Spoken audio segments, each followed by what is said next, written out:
daughters. I'm 10 years old. My name is Ridge Roberts. We live in Acton. Very good. Very great. Very great. Yeah, we'd love to have you back. I don't know where they found it. Well, also I'm conservative.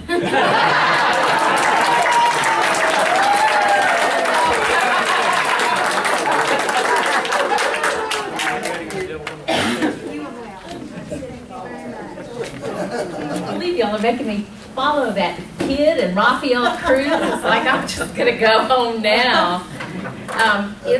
It's genuinely, thank you. It's genuinely an honor to be here, and I've got to tell you, after what y'all have lived through, I'm kind of surprised you even showed up tonight. And I know that sounds kind of funny, but I mean genuinely, I'm very honored that as many of you as are here tonight made the trip. So thank you. I am. It's heartfelt. Thank you very much. I think a few of you have probably heard my story before, and those of you that have, I see a couple of people nod their heads. You know, I apologize to you because the story hadn't changed. You know, it's the same story.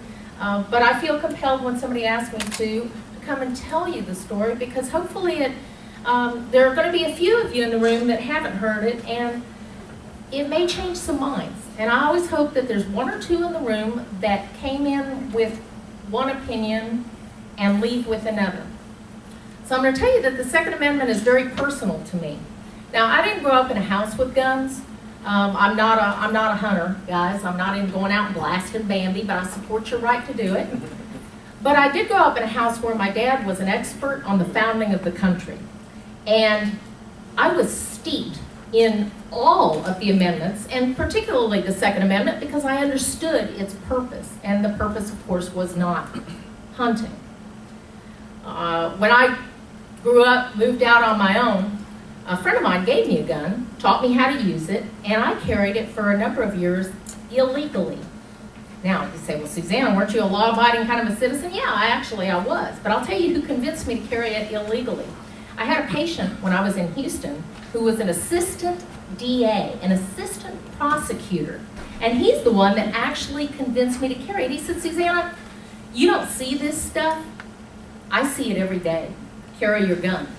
Nobody's going to mess with you. And he was right. I grew up in an upper middle class neighborhood. I had never seen any, real violence or anything, but I did. I carried it. After listening to him, I carried it illegally for a number of years. Back in 1991, I was with my parents at a local cafeteria. Many of you probably remember this. It was out in Killeen, Texas. And we had gone to have lunch with a friend of mine that was the manager that day. And the place was packed that day. It was boss's day. It was the day after payday. In fact, we couldn't even sit in our usual spot because the place was so full. So we had to sit kind of off by a window. They had these big floor-to-ceiling windows. And we sat over there and had a nice little lunch with my manager friend. And after we finished, he got up and went to the kitchen, and we were sipping coffee, waiting for him to come back. When all of a sudden, this guy drives his truck through the floor-to-ceiling window, comes crashing in, knocks over a number of tables, saucers, plates went flying, landed in the middle of the restaurant, and it was still bouncing when he threw it in the park. And of course, everybody thought the same thing. You think, oh my God, it's an accident. And I started to raise up to go help the people that he had knocked over. And then we heard gunshots. The truck was maybe, the right-hand side, the passenger side of the truck was maybe 15 feet from me. And I was even with about the back, the beginning of the bed, if that helps you at all. So we heard gunshots, immediately got down on the floor. We put the table up in front of us. My mom got down behind us. And remember now, this was 1991. Okay, these mass shootings that we've been seeing since weren't occurring back then. So I kept waiting to hear the guy say something like, all right, everybody put your wallets up on the table. And then I thought, well, maybe it's a hit. Maybe there's somebody important in here. And then I can remember thinking, my God, it's Luby's. There are always cops in here. Why isn't somebody taking him out? But all that time, the shooting continued. He walked around the front of the truck, and I'm going to tell you, it took about 45 seconds to realize that this guy was just there to execute people. It It's not the first thing that comes to your mind, and 45 seconds is an eternity. I watched him walk from one person to the next as he rounded the front of the truck. He took aim, he pulled the trigger. He walked to the next person about this fast, took aim, and pulled the trigger. As he rounded the truck and I figured it out, I thought, I've got him. I've got this guy. And I reached for my purse. It was on the floor next to me. Now realize he's up. Everybody else in the restaurant is down. I've got a place. We've got the table turned up in front of us. I got a place to prop my arm. And I'm not the best shot in the world, but I can tell you I've hit much smaller targets at much greater distances. And then I realized a few months earlier, I made the stupidest decision of my life. My gun was 100 yards away in the parking lot because I did what most of you would do. I didn't want to lose my license to practice. I didn't want to get caught with a gun illegally in my purse. And I figured, what are the odds? If I need a gun, it's going to be if I break down on a back road somewhere. It's sure as heck not going to be in a crowded restaurant in the middle of the day. Things don't happen like that. We weren't in a back alley where we weren't supposed to be. So when I realized there was nothing I could do, I remember looking down at my purse thinking, great, what do I do now? Throw my purse at him? I remember looking at the salt shakers, the butter knives. You cannot go up against a guy that has complete control over the room with a butter knife. This is not a John Wayne movie. It doesn't work that way. At that point, my dad, who was on the floor next to me, said, I gotta do something, I gotta do something. He's gonna kill everybody in here. My dad, by the way, Don, was on the golf course every day. 72 years old, in great shape, World War II. He said, I gotta do something. He's gonna kill everybody in here. And I remember trying to hold him down and saying something like, if you go at him, he's gonna get you too. But when my dad saw what he thought was a chance, he stood up and he ran at the man. He covered maybe half the distance. But as I told you, the guy had total control over the room. He saw him coming. He turned and he put a bullet in my dad's chest. My dad went down in the aisle maybe 7, 8 feet from me, and he was alive and still conscious, but as dreadful as this may sound, I saw the wound and I basically wrote him off at that point. The good news about it was that it made the gunman have to change direction slightly. Instead of continuing as he was directly toward me and Mom, he had to step around my dad. So he went off just to my left. Shortly after that, I heard another crash, a window crashing. And you remember, you're still looking for an explanation. 91, this stuff wasn't happening. So when I heard that window crash, I thought, my God, here comes another one. But then I realized it was a window way at the back of the restaurant and people were getting out that way. We were up in a front corner and were pretty well trapped. So when I peeked up over the top of the upturned table, and when the guy's back was to me, I stood up, I grabbed my mother by the shirt collar, I said, come on, we gotta run, we gotta get out of here, and my feet grew wings. When I stumbled through that back window, I ran into my manager friend who had come out the side door, and he said, thank God you're all right. And I said, yeah, but Dad's been hit and it's bad. And I turned to say something to my mom and realized she hadn't followed me out. Now, to make a long story short, I went across the street where everybody else had already pretty well gone to some apartments. The shooting lasted this long, okay?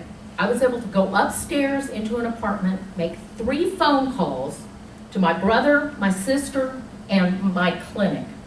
Come back downstairs, the shooting was still going on. Okay? Now, at that point, he was not executing innocent people. At that point, the cops had surrounded the place and he had exchanged some gunfire with them.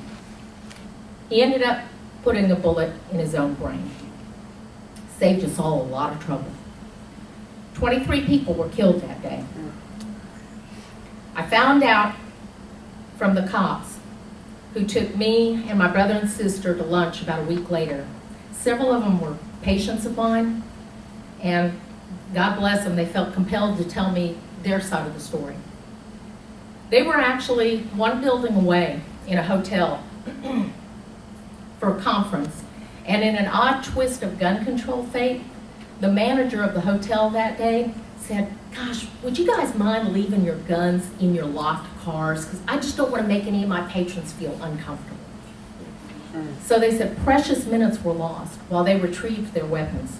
They said that when they got out over there, they knew that there was a gunman, they knew it was a lone gunman, but of course they didn't know who it was initially. So they snuck in, a couple of them, through where the window was broken, and they saw a woman in the middle of the aisle cradling a mortally wounded man. She was on her knees with my dad's head in her lap. They said that they saw this young 30-something-year-old man walk up to her. They said he put a gun to her head. She looked up at him, put her head down, and he pulled the trigger. That's how they knew who the gunman was. At that point, they said all they had to do was fire a shot into the ceiling, and this guy rabbited to a back bathroom alcove area, exchanged a little gunfire with them, and then, as I said, put a bullet in his own head. My parents had been married 47 years. And as I was running out that back window, it just didn't occur to me that Mom wasn't going anywhere without Dad. My dad died within a few minutes of that. 23 people. I gotta tell you, as odd as this may sound to you, you can go back and check the newspapers. I wasn't mad at the guy that did it. It's not like he was a career criminal. To me, it was like being angry at a rabid dog. You don't be mad at a rabid dog. You take it out behind the barn and kill it. Don't get me wrong, but you don't be mad at it. But I gotta tell you, and again, you can go look at the newspapers, I was mad as hell at my legislators because I honestly felt that they had legislated me out of the right to protect myself and my family. Now you can come back and say, well, Suzanna, you could have missed. Okay, yes, I could have missed. Again, I've hit much smaller targets at much greater distances. I've had people say, well, your gun could have jammed. It was a .38 revolver. Okay, yeah, okay, could have jammed. But one thing that nobody can argue with, it would have changed the odds. Because I can't begin to tell you how, even now when I talk about it, how frustrating it is to be sitting there like a fish in a barrel and wait for it to be your turn. It still makes me very angry, let's say. So I was mad at my legislators. Now you gotta be careful what you say, because when I told everybody I was mad at my legislators, it wasn't long after that I became one. But I think I was in a very unique position, and I think I'm still in a unique position. I have testified in over 24 states, some of them multiple times. I've testified for Ted Cruz. As a matter of fact, at the federal level, I've testified 3 or 4 times. So I've been on that side of congressman, but I've also been a state representative. I've also been the chairman of a committee that sits up on the dais and listens to somebody testify. And what I want to tell you all is that what you do does, Don, it does make a difference. Now, I'm not saying it can make a difference in everything across every single state, but sometimes all it takes is one person. And you're not going to change everybody's mind on that committee most of the time, but I can't tell you how many times I have sat as a representative, and we sit sometimes for hours listening to the same testimony over and over about a particular bill.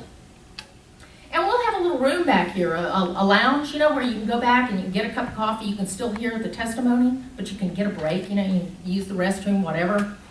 And there'd be times where a couple of us would be back there and say, well, your mind made up? Oh yeah, my mind was made up 2 hours ago. Okay, well, all right, we know how we're gonna vote. And we go back and sit down, and then somebody comes up and testifies, and it's something completely different, one person, something completely different. And all of a sudden we're looking at each other going, uh-oh, well, that just changed my vote. Did it change your vote? Yep. So one person, I promise you, can make a difference. And sometimes it only takes changing one vote on the committee. And let's just think about the odds for a minute. Let's say you have 9 people on a committee and you have 4 of them firmly on one side and 4 of them firmly on the other side.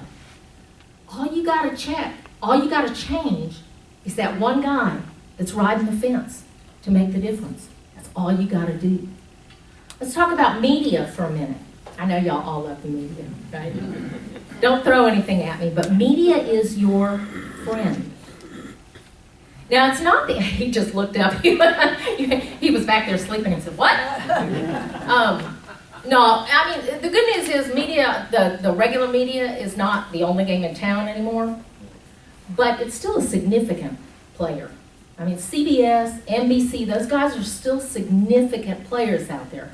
So I believe that in our world, we have to be able to deal with media. And you have to be willing to play the game. And to a certain extent, it's a game. If you don't like playing the game, like my brother just gets mad. If you don't like playing the game, don't get in front of the camera. Get one of your friends to get in front of the camera. Play the game. Use the words that they use against us on a regular basis. Here's a couple words for you. When you're talking about the other side that's trying to completely get rid of the Second Amendment, completely get rid of the right of you to protect yourself against a government gone mad, here's some words to use. How about radical, extremist?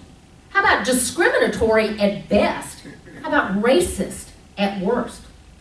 How about you want to go, and if you got any question about that, you go to a state like Colorado. They used to have what's called May issue. May issue state is where even if you jump through all the hoops, some bureaucrat, in that state I believe it was the sheriff, some bureaucrat gets to decide whether or not you get to exercise your Second Amendment right. So guess who gets to carry? You'll appreciate this. Guess who gets to carry? The old white guys out in the rural areas that have donated to the sheriff. Now, the African American woman in the middle of town that's trying to raise her kids with a crack house across the street with bullets flying over her kid's head at least once a week, you think she gets a license? No friggin' way. So yeah, I think it's discriminatory at best and potentially racist at worst. You want to talk about racism and discrimination a little bit more? All you have to do is look across the ocean. Look at a little bit of history. When governments have been responsible for more murders than any Sandy Hook killer. Governments have been responsible for those. Millions of people, not some individual. And a lot of times it's based on race or religion or the color of your skin or take your pick. So yeah, at the very, very least. Let's talk about a couple of things. Actually, I got to tell you, you talk about playing the game. I think about gun shows all the time because if the media goes to a gun show, who do they get in front of the camera? The goofiest guy they can. They do. They get the old white guy missing some front teeth. He's wearing camo, right? and he stands up in front of the camera and says, "Guns is good." That's who they're going to get. Now, if I had my ideal, and I'm gonna probably offend everybody in here now. If I had my ideal to stick in front of the camera, so think about this: when you have cameras, Tea Party people, my idea. Who would your ideal person be to stick in front of a camera to talk about gun rights? It would be an African American, female, in a wheelchair, pregnant, lesbian. You talk about somebody that needs to be able to protect herself, yeah. But you laugh, but I'm very serious. If I have someone like that or in any category there that is not old bubble white guy hunter with missing teeth and, guns is good, then you put that person in front of the camera. And you let them explain to the reporter why they need their rights, why they need to keep their ability to protect themselves. So just be willing to play the game a little bit. Let's talk about a few things that they've been talking about a lot lately. Assault weapons. Assault weapons are bad, right, ladies? Why does anybody need an assault weapon? Okay, let me give you look, I'm not an expert. And there'll be some guy that comes up to me at the table over here later that says, yeah, I've got this AR-956, and I don't know what they're talking about, okay? I don't really know that much about guns, but let me educate you, ladies. I know what you think, because I had staff that used to think this. I've talked to reporters on CNN in the last month that didn't know what an assault weapon was. They think it's a machine gun, right? An assault weapon is a gun that when you pull the trigger and it goes, you know, you're thinking Tommy gun. No, it's not. Those have been illegal in this country since the 1930s without a special license. An assault weapon is something that looks like a military gun. It's based on cosmetics, ladies. It has nothing to do with how that gun shoots. You still have to pull the trigger every single time. That gun over there in that purse fires exactly like the guns that they want to make illegal. There's no difference. That's why I know it's a gun grab. That's why I know that it is not based on logic at all. Here's another thing that they talk about. The number of magazine, or the number in the clip, the high capacity magazines, right? Sorry, I couldn't spit that out. Or high capacity clips for those of you that are purists. Well, who needs 30 bullets? Excuse me?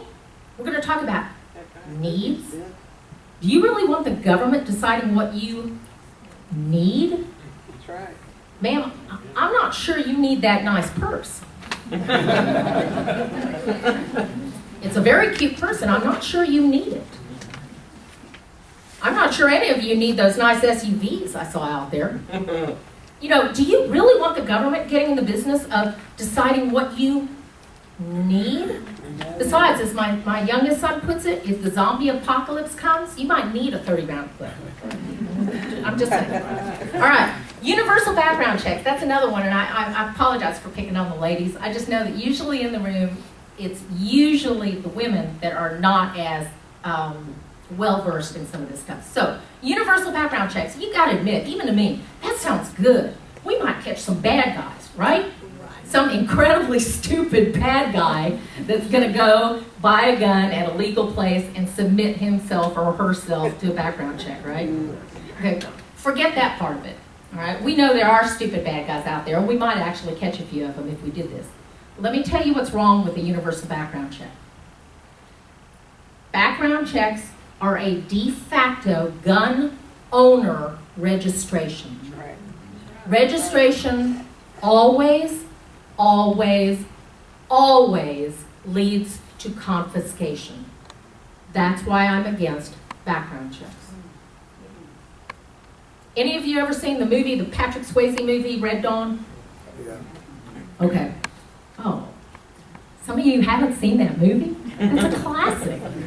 Let me tell you something that I knew Patrick Swayze through the Arabian Horse circles. Let me tell you what he told me. There is a brief scene, y'all got to go see the movie if you haven't seen it in a long time. There is a very brief scene where the Cuban general, once they've taken over the town, the Cuban general tells one of his underlings to go collect all the guns. And he says, where do I go for that? Or how do I know who has them? He says, that's simple. You go to the police chief, he will have a list, blah, blah, blah. You know, he explains where the list will be, and you'll know which doors to knock on. Now, it just so happens that they wanted to leave that out of the movie. But the directors insisted that it stay in. It's this long. But let me tell you something, folks. That is a very prophetic little piece. Just interesting little piece there. All right, so let's talk about, we have Luby's, we have Columbine, we have post offices, we've had so many schools. Well, wait a minute, how could that be? How could those shootings have occurred in schools because guns weren't allowed there? How could that be? If guns are the problem, I mean, seriously, if guns are the problem, somebody explain to me why not one of these mass shootings has occurred where guns were allowed. If guns are the problem, how come we haven't seen mass shootings at gun shows Or the dreaded gun show, right? Places where there are thousands of guns in the hands of law-abiding citizens, if guns are the problem. Or at skeet and trap shoots, or at NRA conventions. All these places where there are thousands of guns. Now, I'm not saying it could never happen. It could. But I promise you, you're not going to see this 15, 20, 30 body bag count. There'll be a few dead. I'm not going to keep somebody from walking in here and blasting me right now. I am not going to prevent a man, an estranged husband, going into a place of business and killing his wife and the person sitting next to him. I mean, I hope y'all all get that. You know, it's just a tool. It's a tool that can be used to kill a family. It's a tool that can be used to protect a family. But it's just a tool. It's a hunk of metal. That's all it is. Right? But it will prevent these high body bag counts. You want to make a difference in these mass shootings? There are two things that we can do to make these mass shootings go away.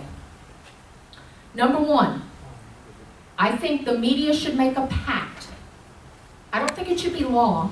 I think they should make a pact that said, and they announce it to the world, if one of these mass shootings happens again, we will not, after the first 24 hours, ever say the bad guy's name again. We will not put it in print. If the bad guy lives and goes to trial, we will blur out his face and we will blur out his name. Yes. We are not going to contribute to this sense of infamy that these creeps go for. Because that's all they're looking for is the high body bag count. Somebody was watching that Sandy Hook massacre going, I could get more than that. You know, it exists. Those people exist.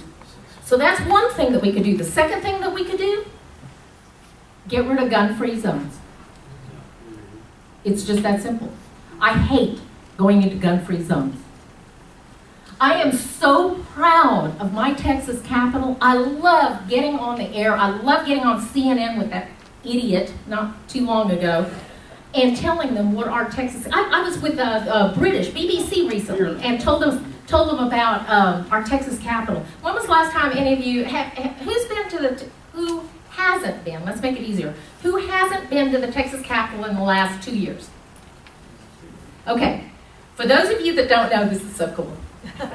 Okay, I mean, I've been in a lot of capitals, and they all have the metal detectors, right? And we do too. We have a metal detector. And you've got to walk up to that metal detector, and you're going to stand in line and wait, and you're going to go through the metal detector and have your bags go through the metal detector and your purses get checked, and then they're going to wand you and all that jazz. Oh, but wait.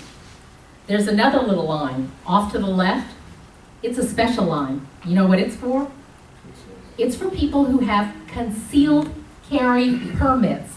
Guess what? We wave our permit over the thing and walk right on in. We've got the fast track in Texas, and I think that is so cool, and people from other states are completely shocked by that. And I have to tell them, you should actually interview the legislators, because I guarantee if anybody was ever up in that gallery and shot down at the legislators, that person would be so full of holes so fast. I'm just so proud of our Texas Capitol for doing what it actually believes in. All right, let me wrap it up, and then I'll open it for questions if that's all right. Is that okay? I almost hate to say this. You were talking about the fact that it's worse in this country than it's ever been. You're actually correct. One of the things that my husband does is polling. He's a psychologist, but he does polling occasionally for certain groups.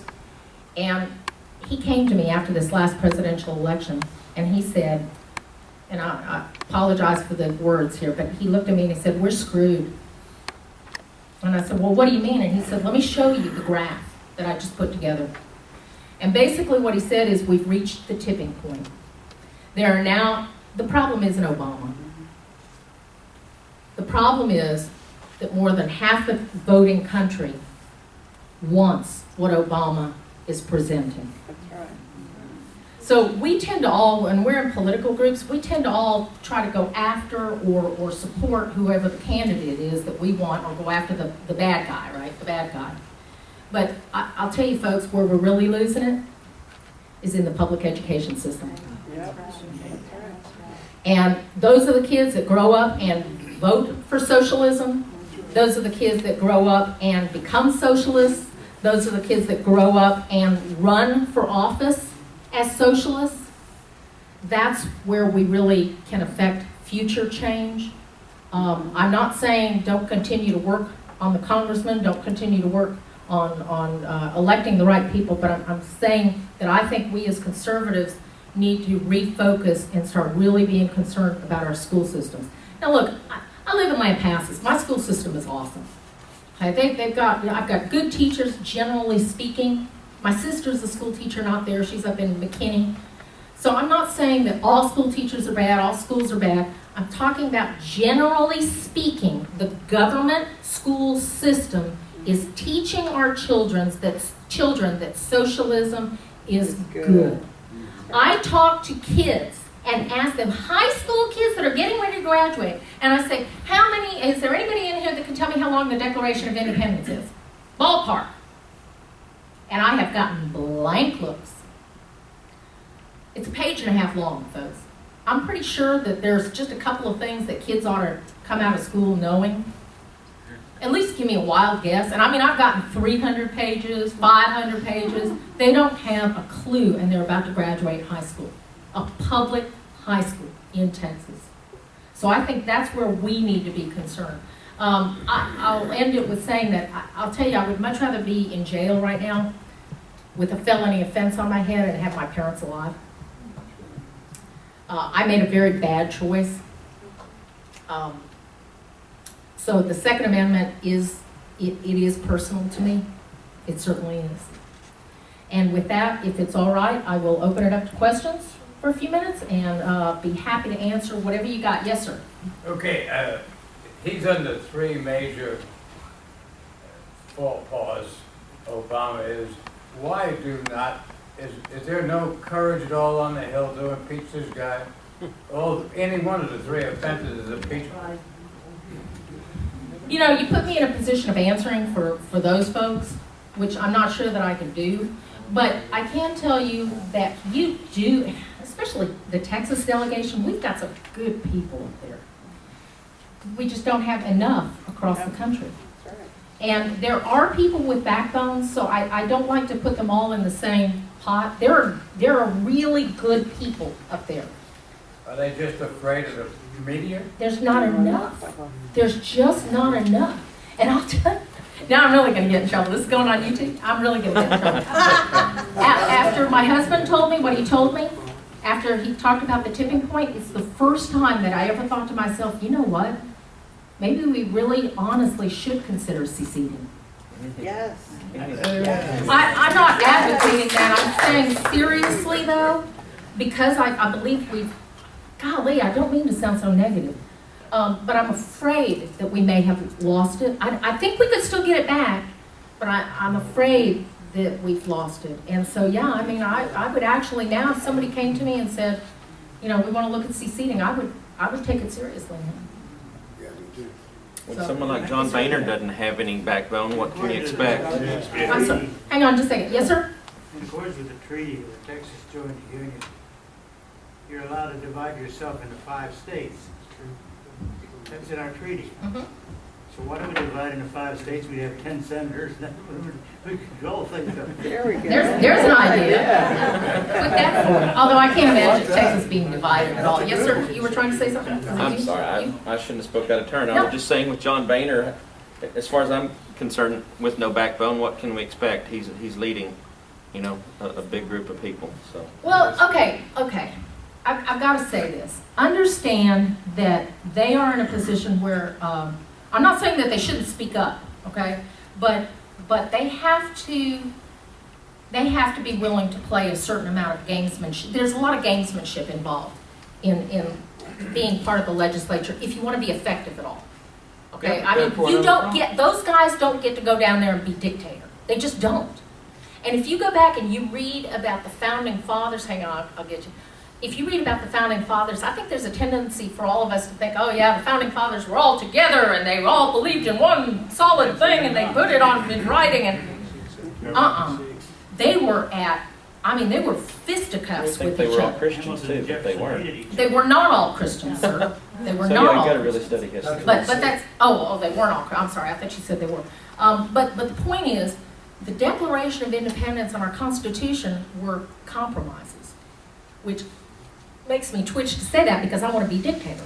But certainly dictatorships are easier, but it is a compromise. So if somebody goes in and is a complete jackass all the time, they become irrelevant.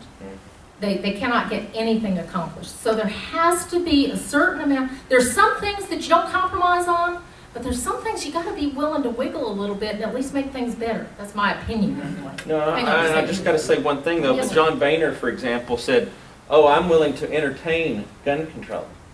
How is that? That's not compromise to me at all. That's total sellout. I think he's a Maybe nice so. guy, but he is one of the most wimpiest. He does come across as a wimp, there's no doubt. He can I cry, said we would know be a that. good person to be. I said be awesome. He would be incredible. I want to ask you a question. Hang on just a second. He's been waiting over here. Let me get him. Yes, sir. And I'll come. Why doesn't Texas pass open carry? Again, not enough votes. And I'll tell you that you have an issue right now with, I have to be a little bit careful because I work for the Joe state. Strauss being Yes. Speaker of the House. I like Joe personally very much. He came in after I was already in the legislature. He came in a few sessions after I was already in there. I like him very much. You might want the right to open carry, but do you really want to open carry and be the first I don't think target? we ought to have open carry. I don't think we ought to have concealed carry. I don't think we ought to have permits. Now, again, this goes back to your point of compromise. I have friends that are in Gun Owners of America, which I believe I agree with the crux of their principle. I have the right. I should not have to ask permission, which is what a permit is. I agree with that wholeheartedly. However, I'm a pragmatist also. So if I'm a legislator and I got a bill in front of me that in my opinion makes it better, it doesn't do what I want it to do, it doesn't restore your right, but it makes it better, I'm gonna vote for it. Now, my Gun Owners of America friends would take me out for that. They consider that a negative vote. And I've argued with them about that. Because I tried to pass Vermont-style carry. Are you familiar with that?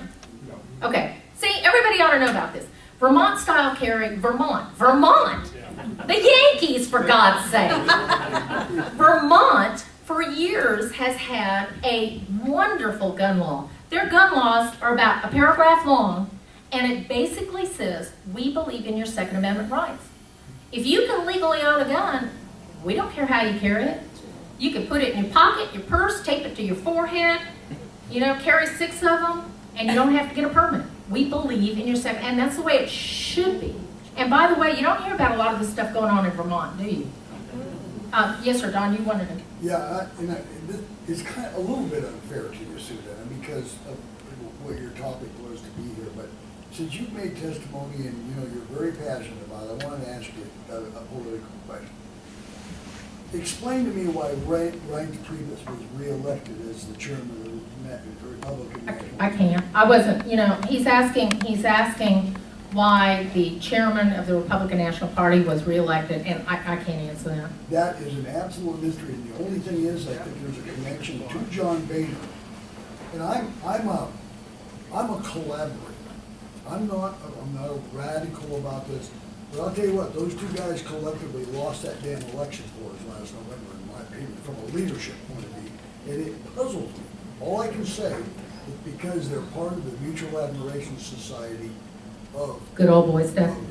establishment Republicans. I wasn't part of the conversation, so I don't know the answer to that. But I can tell you that there is hope when groups like yours come out of nowhere, effectively, when Tea Party groups spring up and become active because they're not satisfied with the status quo, it gives me hope. I can stand up here saying, I don't know, I think we've lost it. But there's that, when I stand up in front of groups like this, it's like, maybe there's hope. Maybe there is Well, hope. when you see a 10-year-old violin player saying, I'm a conservative. The problem is he's homeschooled. Yeah, isn't that a clue right there? Yes, ma'am. The fellow back to Luby's Did they ever determine why he did what he did, was other than just crazy? No, he was just a lunatic. Now, he had a tiny, I think he was caught with a marijuana cigarette when he was in the Merchant Marines or something and was thrown out of the Merchant Marines. He's a nutcase. You can't, to me, I classify things differently. Now, I have two boys. I have a 17-year-old and one that just turned 15, and I have tried to teach them that evil exists. Now, some people don't believe that, okay? And I understand if you don't believe that, but I will tell you that I think there are criminals that are created. You know, and we hear the sad stories about, oh, their father beat them, or they were raped when they were kids, or, you know, whatever. And there's some of those kids that, my husband sees some of them, they don't have a chance. You know, they never, honestly, never had a chance. They were screwed up from the second their feet hit the ground. And although I want them put away so that they don't do harm to me and mine, there's a part of me that I feel some empathy there. But then there's the other person that I honestly believe is evil. And whether you're Christian, whether you're, if you believe in a higher power, I just think there are some people that are sick, and you can call it a mental illness, but I got to tell you, I think it's possession. I honestly believe that it's a genuine evil. And I've had people say the stupidest things to me. You know, when I'm talking about my parents being murdered and these other people being murdered, they'll say, well, did anybody try to talk him down? Yeah, oh, wait a minute, you know, did you have a bad upbringing? Or, I mean, but this is the mentality of some people. I have had mothers call me on radio shows saying, well, Suzanna, you're saying that I should carry a gun to protect my children. Yes. Well, I'm just not, and I remember this so well, I'm just not sure that I could take another person's life. And I said, okay, let me make sure I understand this. You're saying that you would not pull the trigger if someone were threatening the life of one of your children. Well, I'm just not sure I could. There's actually a clinical disease for that. It's got a name. You know, yeah, and I'm not going to say it on tape. You know, I mean, all I could say was, I feel really, genuinely sorry for your children. I mean, even a goose will protect its young. That hurts me for her children.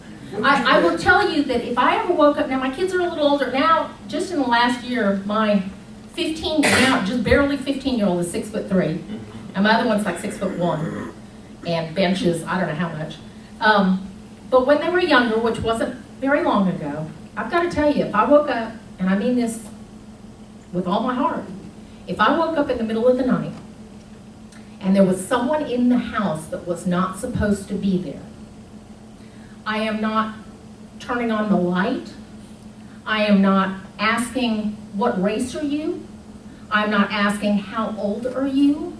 I'm not going to say, are you here just to steal my TV to take care of a drug habit, or are you here to rape and murder my children? I'm not asking any of those things. I'm pulling the trigger repeatedly. There you go.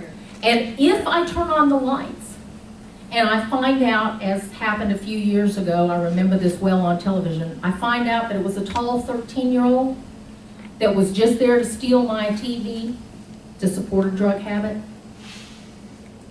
I can sleep, I might lose one night of sleep over that, but not like I would have if they had harmed my children. There you go.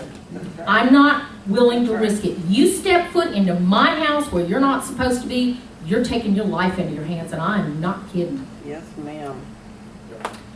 Anything else? Yes, What sir. did your dad do? You said you grew up around constitutional things and all that. What My dad actually, Mom and your dad. well, my dad in his later years owned a heavy equipment company, but at this time he was retired and had written a book that was in its final stages of editing when he was killed. And it was actually, what we now know is, it didn't have a name at that point, but it was the fair tax.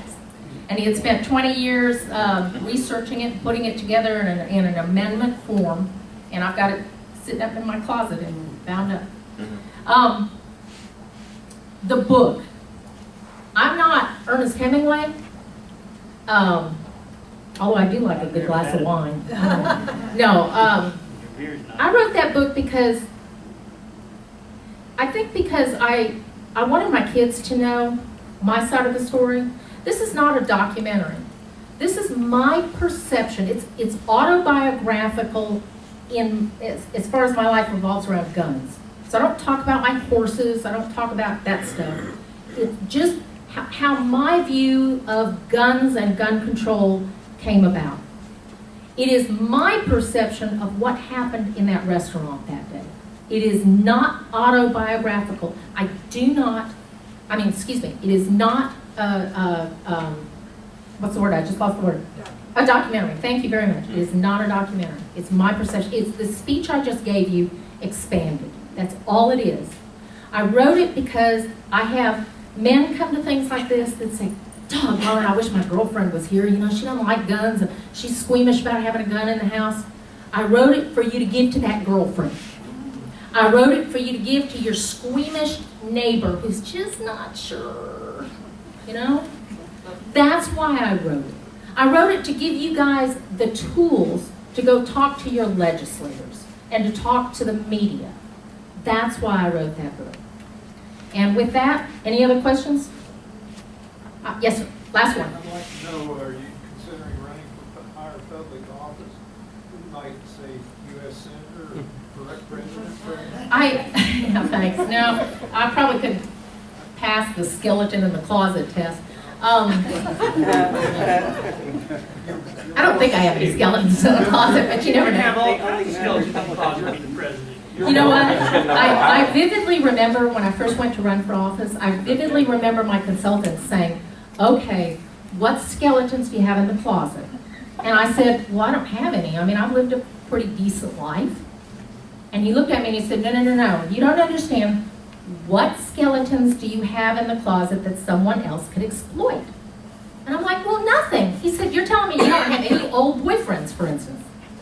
And I'm like, well, yeah, I guess I do. You know, and then you start thinking, of things that if somebody really did due diligence, they could pull stuff out that is normal stuff, but I understand, it's a problem for people, and you gotta be prepared, and your family has to be prepared for ugly stuff and for people to make things sound ugly. So in answer to your question, we thought about a run for Congress against Chet Edwards back in the day. I love running for office. I'm one of the weird ones. I actually like campaigning. My fear was I would win. And I'm serious about this. At the time, my kids were younger, and I didn't want to raise kids in Washington. So if I could have won and then handed it to you and say, now go be my proxy. But realistically, no, sir. I'm done. I've got and I'll put a plug in for my vets here. The governor appointed me as a new position, a brand new position that he created for our veterans. I'm the new Associate Commissioner for Veterans Services. So I'm tasked to look at all the veteran services we have in the state and try to coordinate them a little bit better and analyze the programs we have. I've only had the job a few months, and so I don't want to lose it. It actually pays, unlike being a legislator. Unless you're a state senator, then a federal senator. Okay, that's it? All right, thank you. Thank you very much.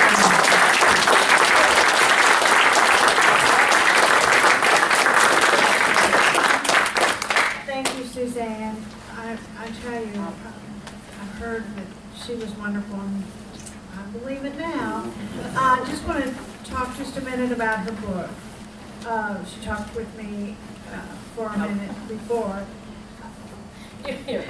I know what she's getting at.